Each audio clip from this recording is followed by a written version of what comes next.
from 1950s Hollywood, there were two female ideals. One was personified by Marilyn Monroe, which was, of course, the sexy female image, and the other was personified by Doris Day, which was the wholesome girl next door image. And there's a wonderful quote from Doris Day, which I think says a lot about her.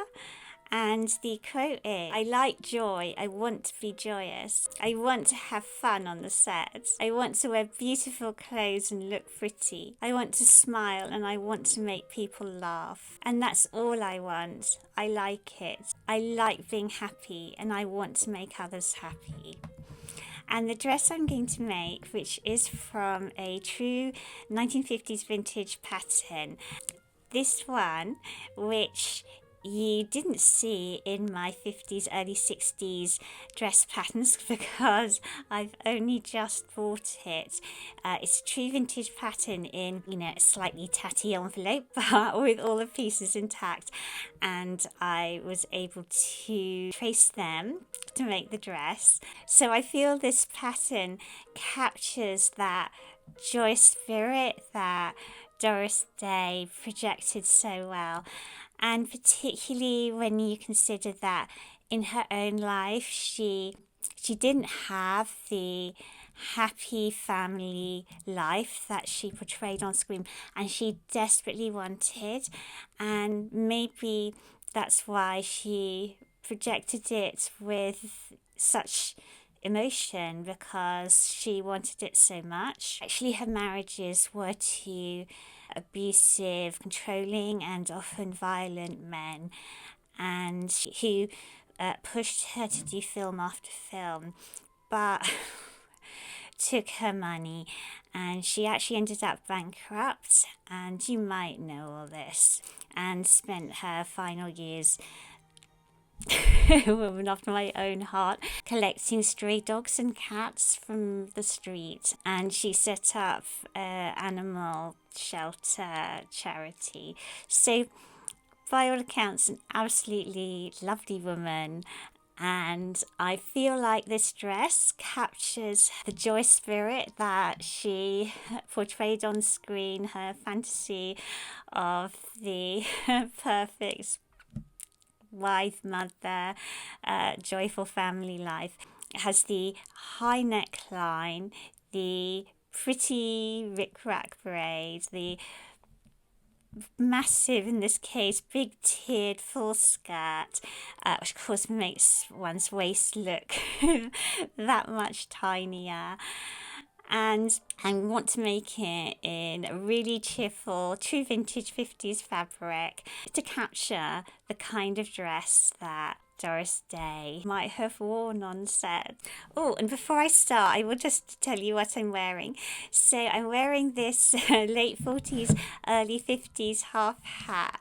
It's green straw with a kind of curly brim and little white flowers. I'm wearing it to go with my olive green and cream houndstooth true vintage 50s dress, which has the classic 50s scoop neck. And I'll just stand up. And the big full skirt, which of course I'm wearing my petticoat underneath. So I shall get on with showing you the making of the dress. And this is the true vintage 1950s cotton fabric I chose. And as you can see, it's got this really pretty floral design of scattered flowers on a red background. And I traced the pattern pieces, the original pattern pieces, which are quite kind of delicate tissue paper, onto pattern paper before cutting out. And I'm just showing you the darts in the bodice, which are quite large darts on the front of the bodice. And the back bodice also has quite high darts, and that's creating that high pointy bust line that is characteristic of 50s garments. And then just stitching those darts in place on my, in fact, 1950s Singer sewing machine.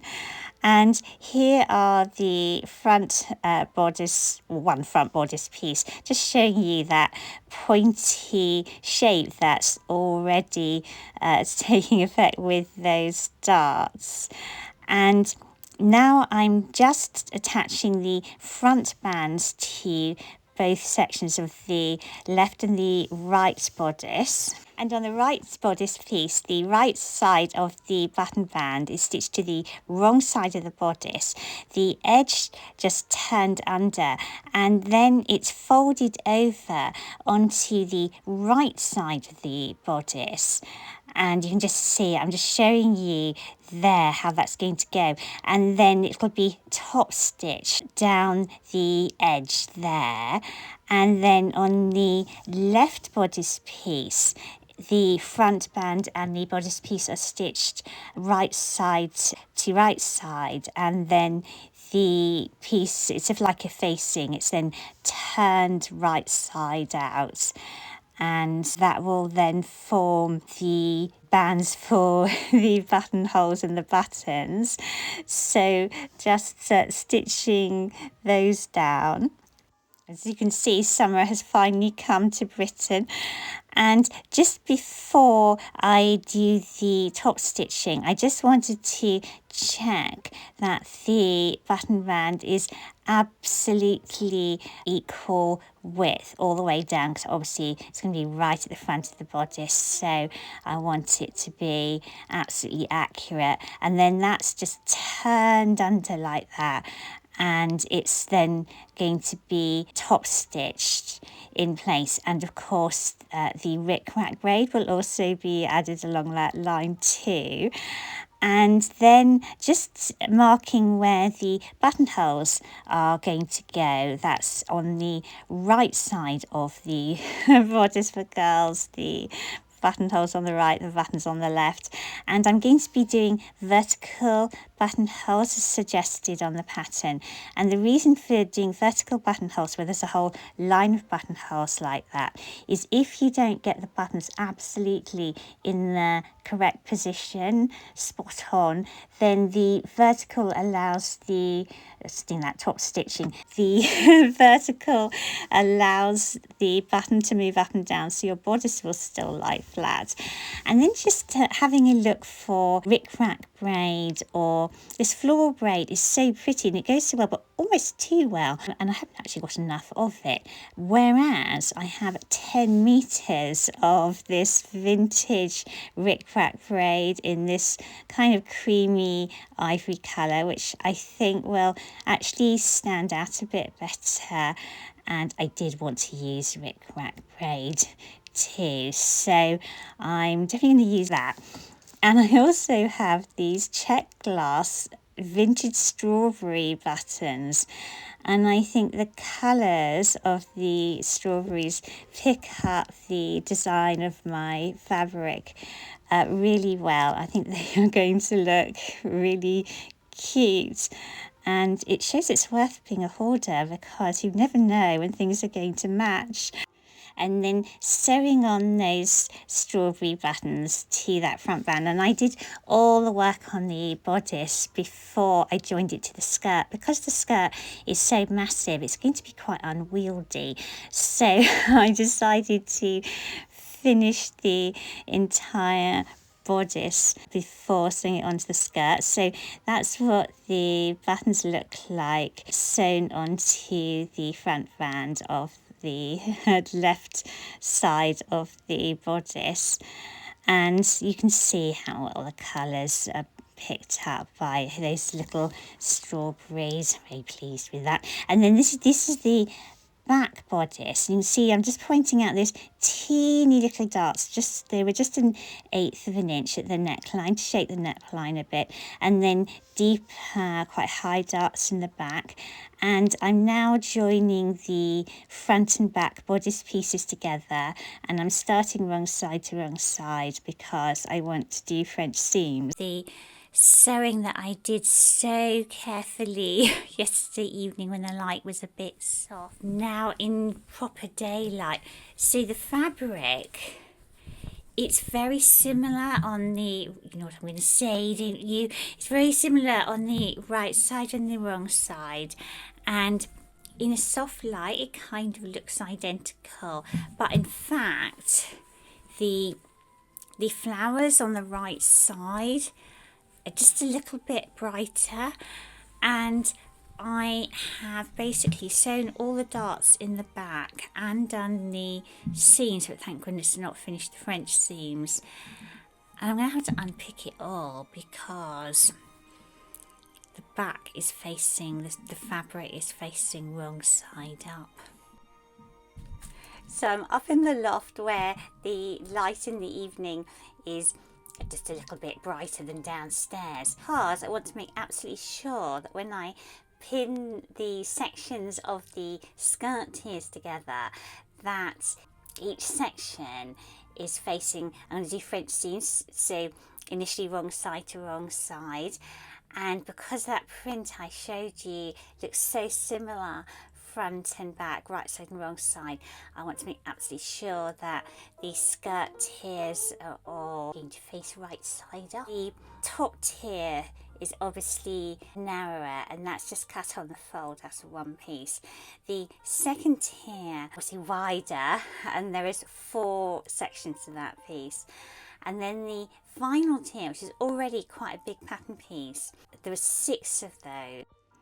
So I just wanted to show you how big the skirt tiers are, although it's slightly tricky because I'm up in my loft, which has these low sloping ceilings, so I'm squashing back as far as I can to try to convey the vastness of the tiers. So at the top you can see obviously the top tier, and then the middle tier, which, as I mentioned, there's going to be 4 of those joined together, and this is the lowest tier once it's all joined, and you can see how much of it there is, and the top of all that is gathered to attach it to the middle tier, and then so much of it, and then the middle tier is gathered to join to the top tier.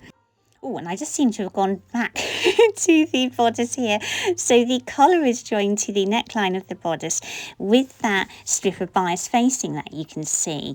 So the collar only reaches up to just about half an inch away from the front, and you just lay it onto a pattern marking there, and the front and the bias binding extends slightly, just that little half an inch, and the bias binding then tucks under, and it means that you can sew a little hook and eye onto the very top of the bodice at the neckline to hold the neckline closed. And the bias binding strip, looks really neat actually. The bias binding strip just then folds under like that, and you've got a really neat little neckline with the collar there, and it's exactly the same for the other side, the left side of the bodice, with the collar as well. And then pulling up the gathers of the sleeves, and they have a little bit of puffiness at the top, but no shoulder pads or anything in the 50s. And I've just finished the edge of the sleeves there too, and as that is going to have rick-rack braid stitched over the top, that was just done by machine. And then just putting the sleeves into the armholes before stitching, and back to that massive skirt. So I've pulled up all the gathers and I'm just fitting it. It was quite a job actually, just getting the fit right from each tier to the next tier. And you can see here the 3 tiers of the skirt. So there was a lot of fabric, and it did make me smile a bit actually, because I found myself identifying with the women of the late 40s who had, used to fabric rationing in the war and were suddenly using all this fabric. and was slightly scandalised by the decadence of it all. I found myself feeling a bit like that, although there were apparently other women at the time. Oh, sorry, I must get back to this. So there were, so I pressed the seam of each tier upwards because it's going to have rick-rack braids top stitched over the seams. And this is like the final stage apart from the hemming, and that took a little while. And here is the finished dress, all 5 meters of fabric and copious amounts of rick-rack braid. And I'm just showing you that I also made a little belt with a green vintage buckle. The green picks out the colour of the leaves of the floral design and the strawberries. And I'm wearing all my 50s foundation shapewear garments underneath. So I've got my bullet bra and the girdle and the waist cincher and 2 petticoats, 2 starched petticoats to hold out that tiered skirt with all that ruffled fabric in.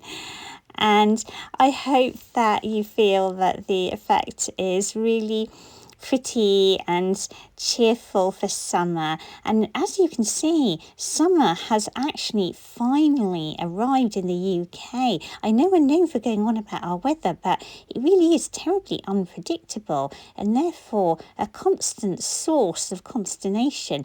But it's absolutely lovely at the moment. So a perfect June day for twirling around in my roses. I spot a couple of little furry people who are, of course, as ever, desperate to be included in the video. These were both sort of street dogs of the type that Doris Day would have rescued. Of course, now they've completely taken over my home from street dog to tyrant in one easy step. But I love them, of course I do. So I hope that I have succeeded in creating a dress that is a bringer of joy so that Doris Day would approve. Thank you so much for watching me make my Doris Day inspired 1950s dress. And thank you to all those who encouraged me to sew the iron-out flat dress from my late 1940s patterns. And that is going to be my next sewing project here. So if you haven't already subscribed, I would love it if you would consider doing so. And please remember to like this video because it all apparently helps with the YouTube algorithm, which we're at the mercy of. So I shall look forward to seeing you all next week. Bye.